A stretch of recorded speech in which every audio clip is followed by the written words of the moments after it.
In this video, I'm gonna break down what it is to over-identify with your vocation and to get stuck in that entrepreneurial dead spot where you just can't take action. You just can't come up with your own offers. You just can't seem to make a decision and you're indecisive about everything and you don't know why. Maybe this is how you've always been. Maybe this is a new way that you've been and you're feeling like, what do I do as an entrepreneur? So one thing that's super important that I have learned over the years being in digital marketing and being in a career path that I didn't originally intend to go into when I was younger, I never thought that I would be in, is that I over-identified with my vocation. Meaning I had so much attachment to who I was in this role as a video services provider, as a marketing coach, as a LinkedIn trainer, and all of these things that over-identification actually paralyzed me and made it so that I didn't take action at all. I was so wrapped up in the way that I looked, the way that I presented, needing to be the best, needing to be successful, that the fear of failure was too great to risk. And you can't actually achieve progress and growth as an entrepreneur in business if you don't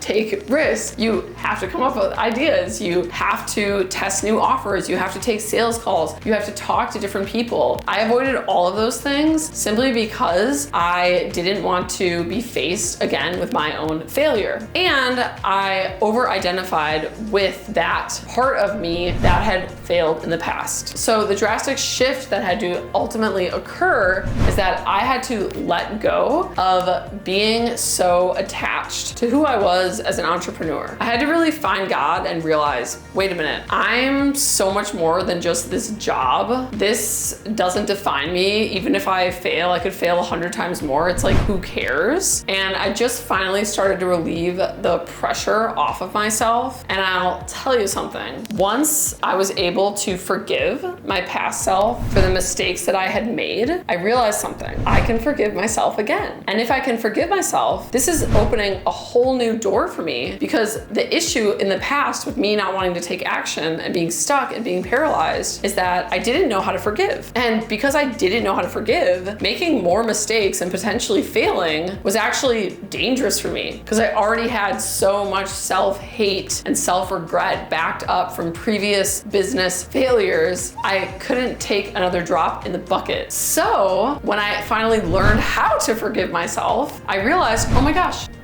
this is such a relief. I can forgive myself. Therefore, if I mess up again and I do have another failure, it's okay, because now I know how to forgive myself. Now I can let go. Now I can detach. Now I don't have to over-identify with my vocation, with my mistakes, with my role as a service provider, digital marketer, entrepreneur, which we all make mistakes. It's normal. Yeah, so ultimately it just comes down to being too attached, feeling like your worth is your job, feeling like your identity is your job. We're not all our jobs, guys. I mean, it's great to do what you love and have this really like immersive life where you are your brand and all of this, but like you can also totally work a job that's just like one part of you and have this completely different life with your hobbies, your friends, your faith, whatever the case may be. And it's just been such a beautiful process to let go of that, to realize that I'm finally able to create my own offers and start my own business and forgive myself for the past version of me that was really hard on herself for failing and simply didn't want to mess up again. It's really just an inner child that is hurt and hasn't been loved, that is trying to protect themselves so desperately. So if you're feeling blocked, talk to yourself just like you would a 4-year-old. Don't be so hard on yourself. Ask what I'm saying to myself right now. Would I actually say that to a 4-year-old? Probably not, but that's what's happening. And then you're just beating that little kid up over and over again, and they can't take it because they are sensitive and impressionable. So be kind, learn to forgive if you struggle with forgiveness or don't know how. Find a church, find a spiritual group, a spiritual practice, see if you can connect to some sort of higher being outside of yourself, and ultimately just like breathe, you know? It feels so good to be out of that phase of my life where I was really ego identified and really obsessed with everything tied to my brand, everything looking good, and just realizing I'm a child of God and like that's enough. I could go work as a grocery store clerk and who cares? entrepreneurs. And actually, there's a lot of grocery store clerks out there right now that are happier than these digital marketing hustle culture entrepreneurs. Trust me. The grass is always greener on the other side, guys. There's always a fresh start tomorrow, and ultimately you could at any moment lose everything you have. So it really comes down to how much do you love yourself. If tomorrow you lost all of your business resources, all of your followers, if you have a following, and all of your money in the bank and all of your investments, and you were square one, start over, first day, how much would you love yourself? That is the real test, and that